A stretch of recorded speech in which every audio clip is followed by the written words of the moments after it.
Hello and welcome back to the channel. It's been a long time since I've done a full report on the war in Ukraine. The last time I did was after the atrocities in the village of Bucha came to light, almost 4 or 5 months ago. Since then, I, like many people, have been waiting for major developments in the war to make another report. In the interim, I have made a great focus on the nuclear dimension and the air war component of the conflict, as those are my areas of personal expertise, which I humbly recommend you watch after this video. But I, like many, have been watching the events of previous days and decided it is finally time to have a look at the situation, and just for old time's sake, I'm going to say the line. If you told me that 6 months ago this war would still be going and that the Ukrainians had not just survived but started to win, I would have called you a propagandist or just ridiculously optimistic. Yet here we are, once again. And as per usual, like my fellow armchair general historian analyst colleagues, looking at you, Laserpig, every time I tried to write a script or attempt to get a full picture on events, the Ukrainians just casually decided, "Oh, you thought we were done, didn't you? Hold my vodka, friend," and then just decide to win even harder. Seriously, I'm on version 3 of this script now. They did it at Kyiv, they did it with Snake Island, they did it with the Moskva, and just when you think they are gearing up for a smart, sensible, steady operational tempo, maybe they'll take a few villages back, blow up a few more munitions dumps with HIMARS, maybe hit a few of the air bases in Crimea again, we'll draw the Russians into a sustained attritional battle around Kherson, it'll be great, we'll sort of slowly roll the Russians back and then we'll have a negotiation with them. No. They decided to look at the likes of Patton or Rommel and go, I can do better with a tractor. I had an entire video planned on the future stages of the air war and the future requirements of the Ukrainian Air Force practically ready to go. I had this video set up, written, ready to roll, and yet here I am once again changing it up at the last minute because these guys and girls just keep on winning. And this time they've done it with such poise, it's actually a work of operational art, especially in terms of operational security. Because the fact all of us got taken by surprise by this is a tribute to how well this operation was kept under wraps. But, speaking of operational security, have you considered yours? It gives me great pleasure to say that this video is sponsored by Atlas VPN, and right now, Atlas VPN is running a huge discount. It means that you can get a 3-year subscription for just $1.99 a month with a 30-day money-back guarantee. But I should mention that this is a limited time offer, so you should get your deal by clicking the link in the video description below right now. But some of you may be wondering, or on the fence, why do I need a VPN? Well, let me tell you why. VPNs are the first and foremost form of protection when browsing online, and Atlas VPN has a big focus on your security. It blocks ads, malware, malicious links, and trackers while notifying you when someone tries to steal your data. It keeps your Google searches private and untracked, ensuring you surf the net in safety, and the best part is, with just one subscription, you can protect all of your devices. Combine that with today's special offer, and you have simply the best VPN deal on the market right now, and those savings don't stop there. By changing server locations and hunting around, Atlas gives you the ability and the opportunity to get the best deals from all over the world, and as an added bonus, this location-changing feature lets you access geo-locked content on all of your favorite services like Netflix, Stan, or more importantly for me, the variety of anime streaming services. Seriously, anime licensing is painful to deal with down here in Australia, and without a VPN, my life would suck. So remember, Atlas VPN is running a huge discount, and it means you can get a 3-year subscription for just $1.99 a month with a 30-day money-back guarantee. But this is a limited time offer, so get your deal by clicking the link in the video description below. Plus, it helps out the channel, and I'd appreciate it. Anyway, on to the video. Now that that's done, I first want to make a big shout out to Gemini of the West, whose excellent work on compiling orders of battle and situational maps allow me to get this video out as quickly as I can. Sourcing footage and operational data is very difficult due to the ongoing nature of the conflict, and as such, his efforts at tracking the battle have been invaluable. I highly recommend following him on Twitter if you don't already. Over the past 5 months of fighting, the situation in Ukraine would best be described as tactically fluid but strategically stagnant. After the retreat by Russian forces from Kyiv in April, the majority of the fighting has taken place in the far eastern part of the country, with a renewed Russian offensive throughout the Kharkiv region and the Donbass, while clearing and security operations took place around the southern occupied region from Kherson to Melitopol to the besieged city of Mariupol. These continued with heavy casualties on both sides until the 20th of May, where after having resisted the invaders since the very first days of the war, Mariupol fell with the surrender of the Azovstal steel plant's garrison, only after the entire city, along with thousands of its people, were destroyed. Along the Dnieper front, meanwhile, between Kherson and Dnipro, the Russian forces occupied the Zaporizhzhia nuclear power plant, after they'd finished shelling it, because that's an intelligent decision. And then they proceeded to disconnect it from the grid, rendering the entire area, including their own installations, without power, while making the decision to turn it into an ammunition dump. Because storing hundreds of tons of high explosives in a nuclear power plant in the same country as fucking Chernobyl seems like a brilliant idea. Especially after an entire battalion tactical group of your own soldiers got rendered combat ineffective due to radiation poisoning from digging in around the worst nuclear disaster site in human history. A disaster their own government caused. Yeah.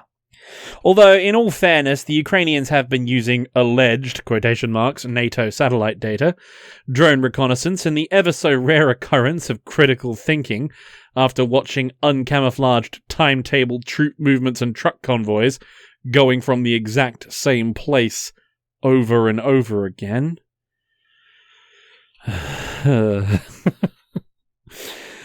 Sorry. To pinpoint Russian munitions dumps and then blow them up with precision strikes from highly accurate, confirmed NATO-supplied weapons, artillery systems like HIMARS, 777 Excalibur rounds, and the PZH-2000s from Germany. So I guess that they figured the only way they were going to have safe frontline ammo storage is to put it next to something the Ukrainians are smart enough not to shoot at. Which is really funny, given that their running story for why their ammo dumps keep blowing up is that soldiers have bad smoking discipline. So you put all that munitions in a nuclear power plant. Incredible. But, speaking of propaganda dodges that you wouldn't believe, while simultaneously making you look more incompetent than you already do, let's cover the Naval War briefly. And here was, of course, the sinking of the Moskva. Now, the aforementioned Laserpig has just dropped a great video on that subject, which I suggest you watch, but suffice to say, to lose your regional flagship to a country without a navy is, quite frankly, embarrassing and a little bit funny. I don't care who you are, it just is. With the aid of American reconnaissance assets, the Ukrainians tracked Moskva's movements throughout the region of the Black Sea near Snake Island and Odessa. Once within range, they flew a TB-2 Bayraktar within range of the ship to observe, report, and assess its movements while drawing the attention of the onboard air defense teams. It was then that they hit the ship with 2 Neptune anti-ship missiles, blowing 2 massive holes in the side of the ship on the waterline, while causing secondary detonations and fires throughout the vessel. Due to a combination of severe flooding, a raging inferno, absolutely terrible maintenance practices, and poor damage control training of the crew, Moskva's complement abandoned ship to be rescued by the Turkish Navy, with the vessel sinking soon after. And how was this reported by the Russian media? There was a storm, and the sailors aboard were smoking and not paying attention, which caused a fire, and then there was an accident. Things were fine, everyone was rescued, no problem, it's all good. Never mind that the photos of the Moskva sinking show the water is calmer than a mill pond and the sky is clear, but anyway.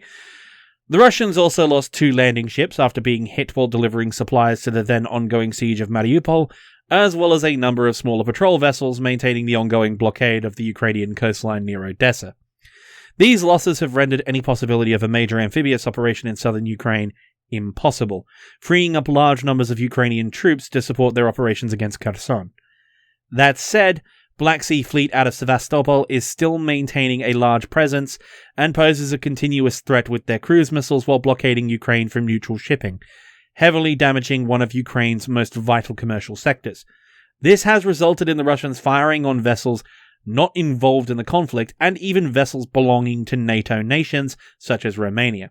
This is an underreported but extremely tense part of the war, so while it's small scale and rather quiet and low-key, it's very high stakes, so I advise everyone to monitor it a bit more closely than they are currently.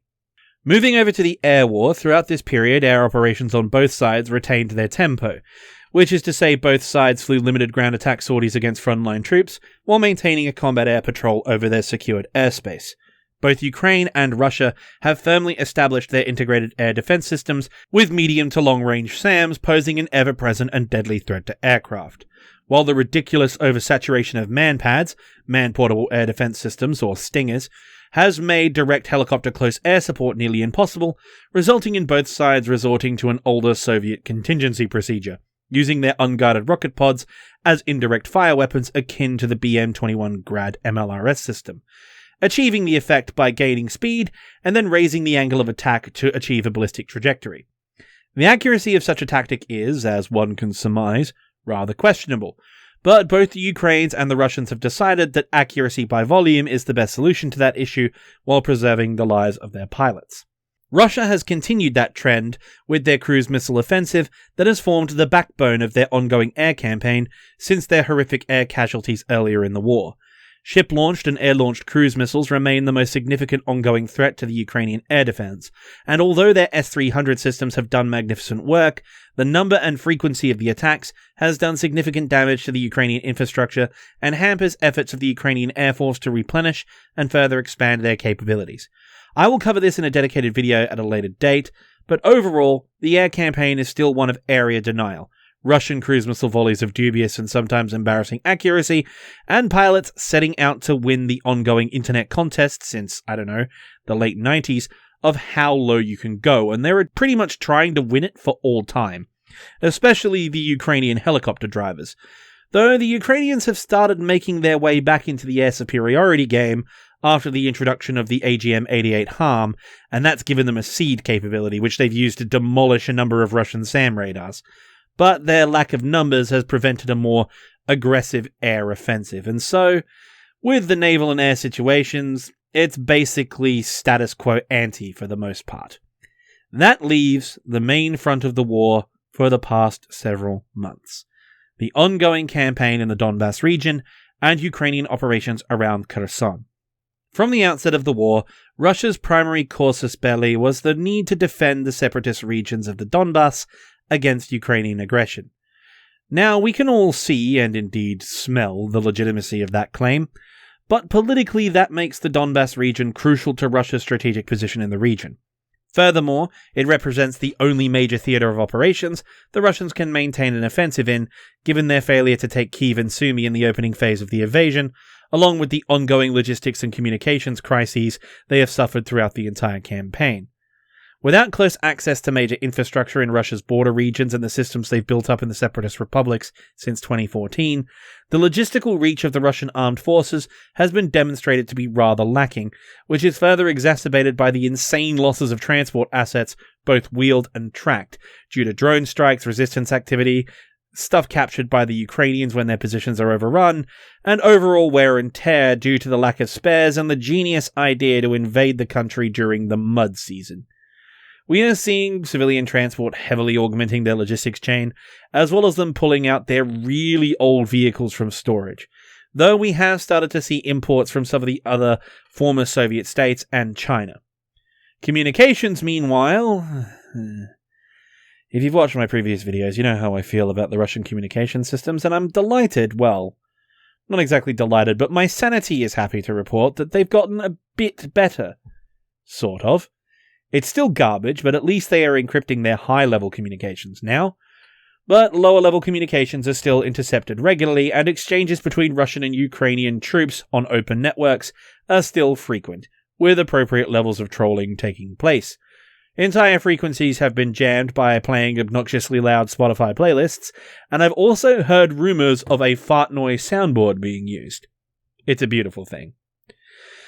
As for the Ukrainian side of things, the Donbass poses a large logistical and strategic problem.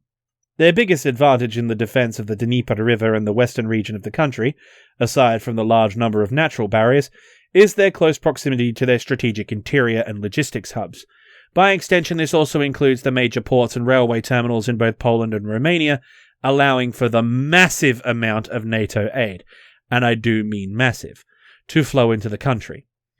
If you are familiar with the military theorist Clausewitz, I don't blame you if you aren't, by the way, only nerds and concerned professionals should know about him, He has a heavy focus on logistics and politics, and he mentions quite frequently the culminating point. The furthest point an attacking force can operate before they are forced by logistical and operational factors to halt their advance. The Russians, due to their horrible logistics and the unexpected ferocity of Ukrainian resistance, were brought to their culminating point far away from their primary objectives. But by holding the Russians so far forward, the Ukrainians inflicted the same conditions on their own forces. To successfully contest the Donbass to the extent they held the northern and southern fronts would be untenable, and push their limited resources beyond their capability. Likewise, the geographic conditions of the Donbass pose a big problem. It's essentially a cauldron between the occupied regions and Russia itself. Committing to a battle there would not be an efficient use of resources, while committing your forces to defending a position that will most likely result in them being encircled and crushed is not a great idea either. And to shamelessly invoke the words of another Prussian, Frederick the Great, he who defends everything defends nothing. So instead, in anticipation of the Russian offensive, which they assumed would attempt a steady advance with the goal of encircling the entire Ukrainian Eastern Army group, they redeployed their mechanized and armored forces in the region to the northern and southern flanks, while funneling in their best-equipped infantry units, along with a large number of National Guard units, establishing a hedgehog defense throughout the region. Simply put, they were going to delay, withdraw, attrition, local counterattack, and then, once again, say it with me, attrition. They knew winning was beyond their ability, but they could sure as hell avoid losing, which, as we've seen, is exactly what happened. After redeploying their units from the northern and southern fronts, as well as reinforcing formations from other military districts in Russia, the offensive operations in the Donbass began in late April and met with early success for the attackers. Their introduction of advanced electronic warfare equipment severely hampered Ukrainian air operations and frontline reconnaissance, while armoured units broke through in multiple locations along the front with the aid of incredibly heavy artillery barrages levelling everything in its path.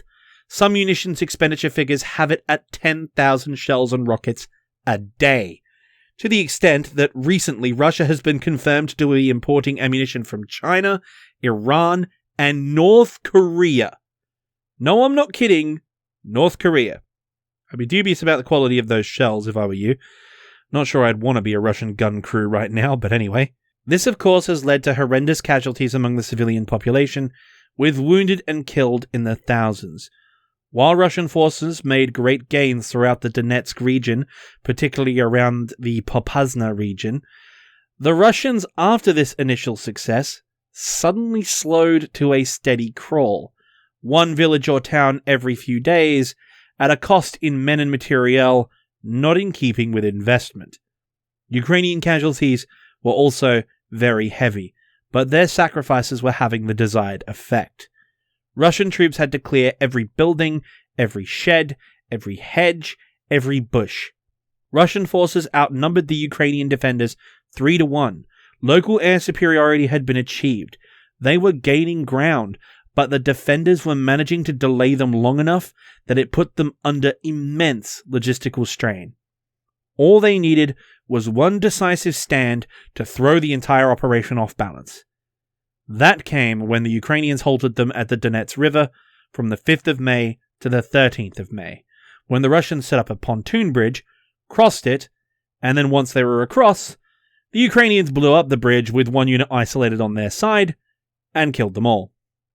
Then, in a state of tactical genius for reasons only known to themselves, the Russians proceeded to set up the bridge in the exact same spot and repeated this very same process no less than 4 different times.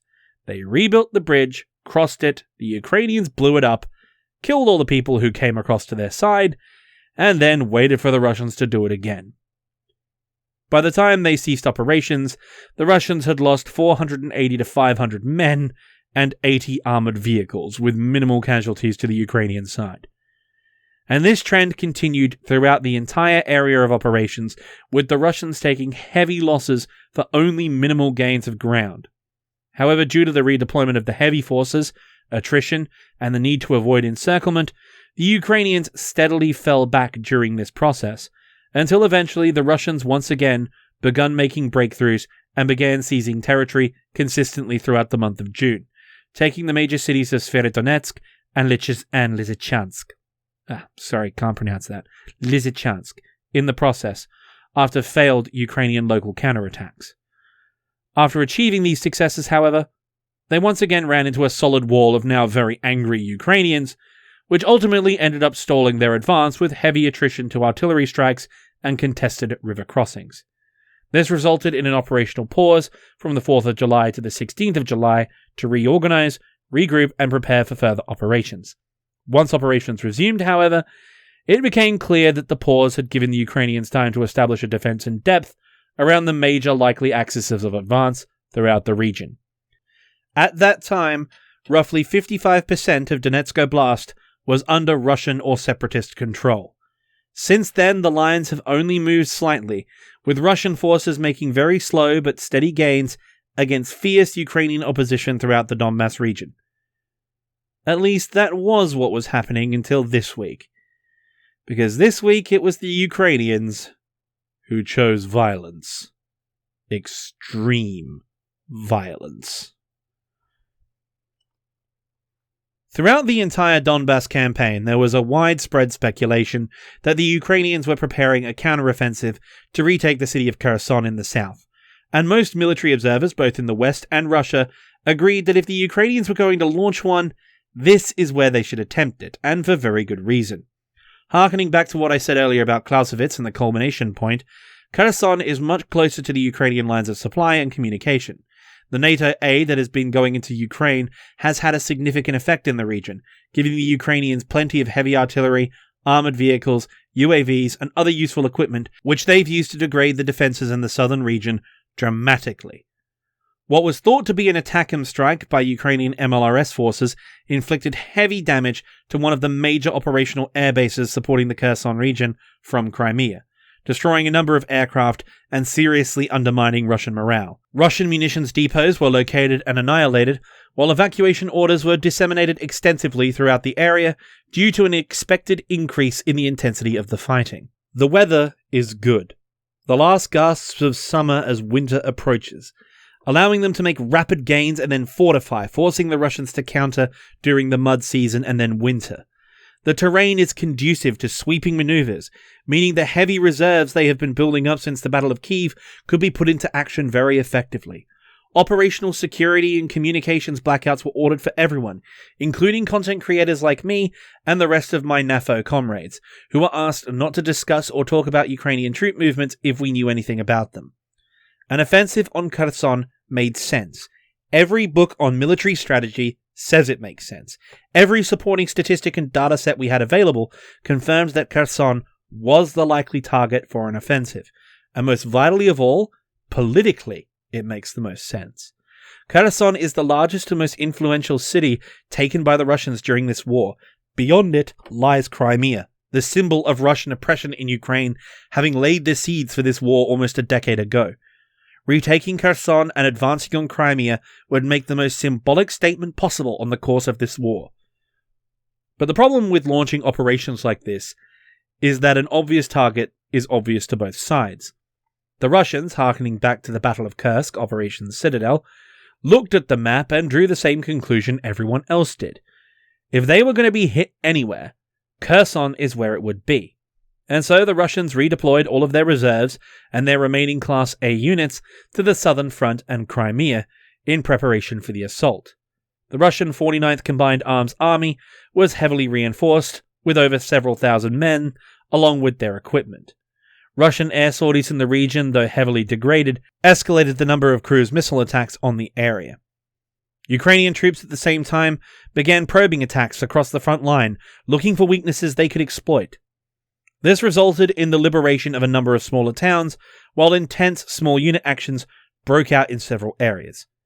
58th Combined Arms Army in reserve began moving its units into mobile response positions, ready to respond to any potential Ukrainian breakthroughs. Continued skirmishing all along the front, along with an uptick in activity from both sides, in the air and at sea, gave the impression that everyone was indeed correct.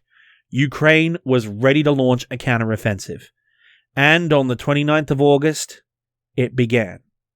Precision rocket and artillery strikes on the river crossings throughout the Russian rear areas signaled the intent of the Ukrainians to trap the Russian frontline units on their side of the Dnieper in order for their destruction, much as they had done on a smaller scale at the Donets River.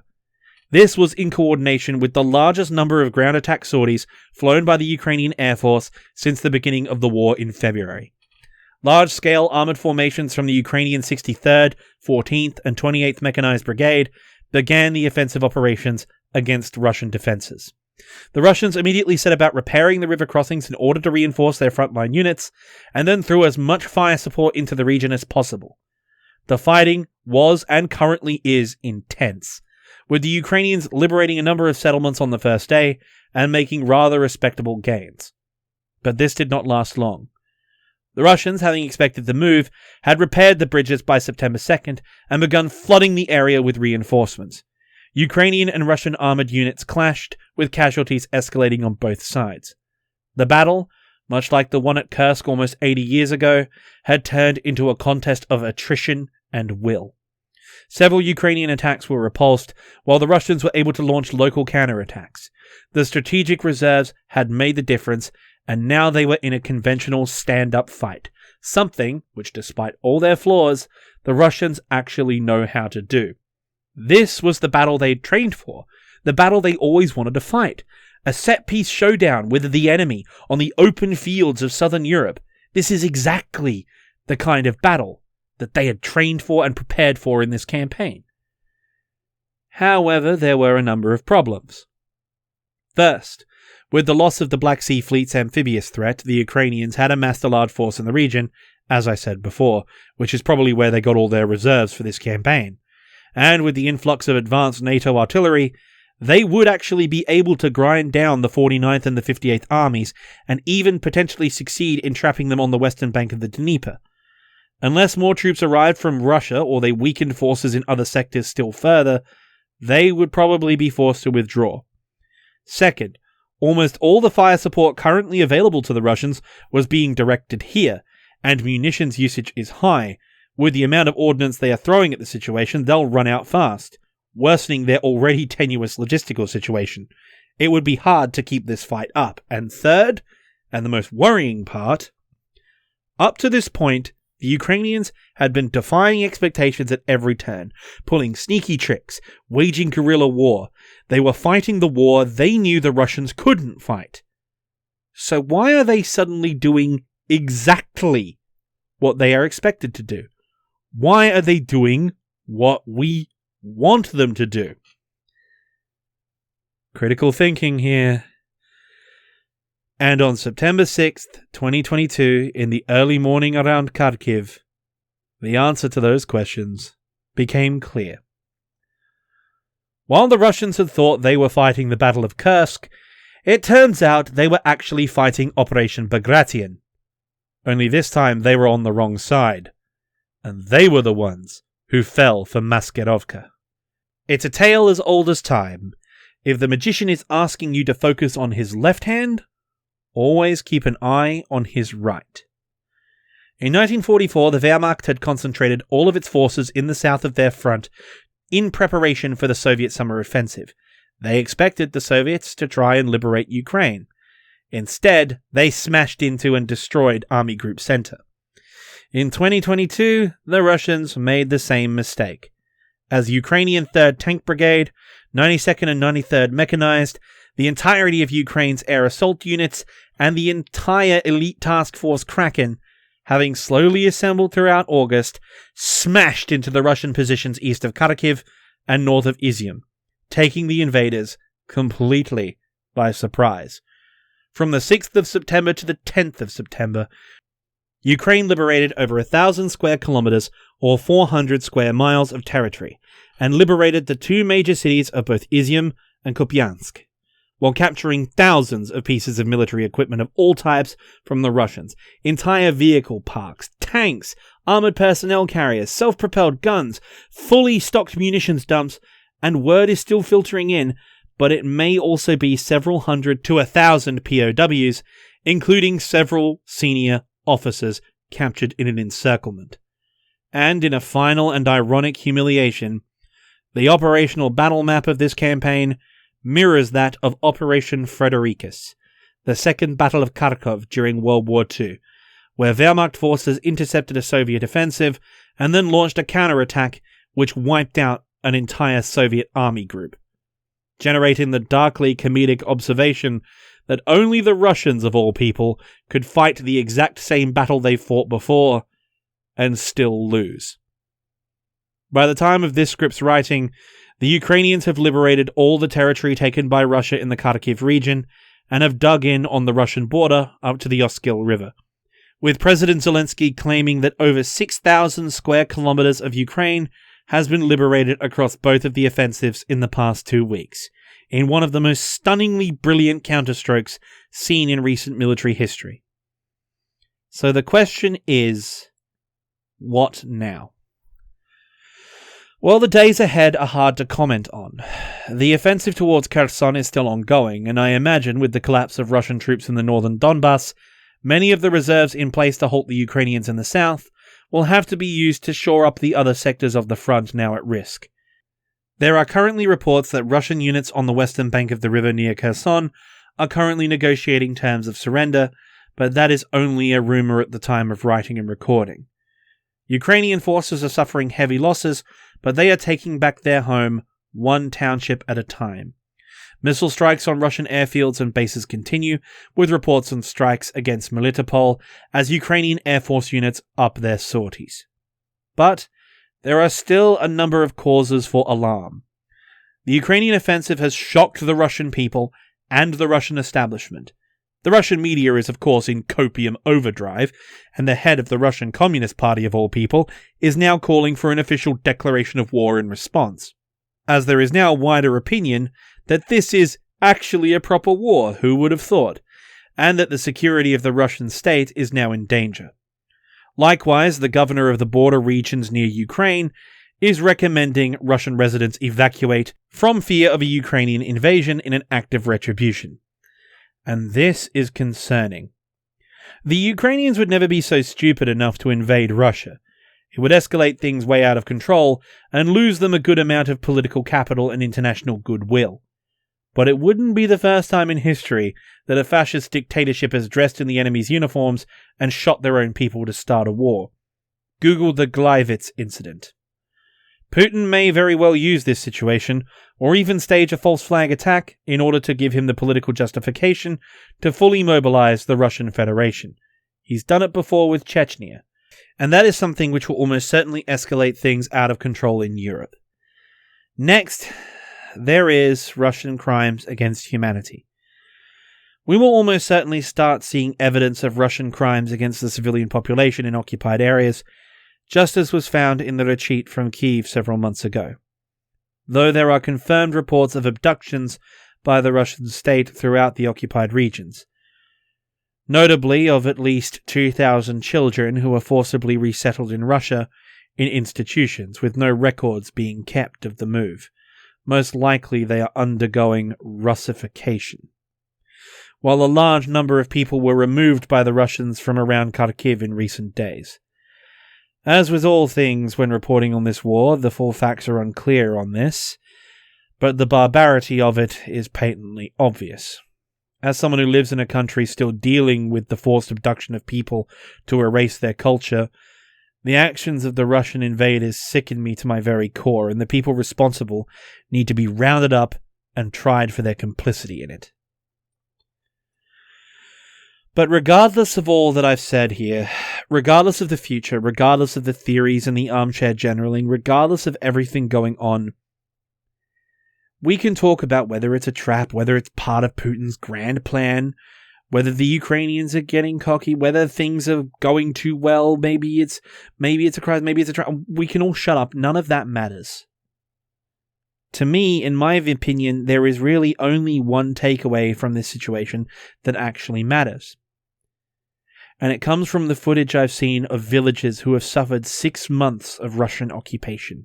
They've been forced to stare at columns of soldiers marching past their home every day as an army of occupation, only to see another group of soldiers marching the other way, some of them riding on their tank or their armoured personnel carrier, their own country's flag flying proudly above it, and the people in those villages knowing that their liberation, their freedom, has arrived.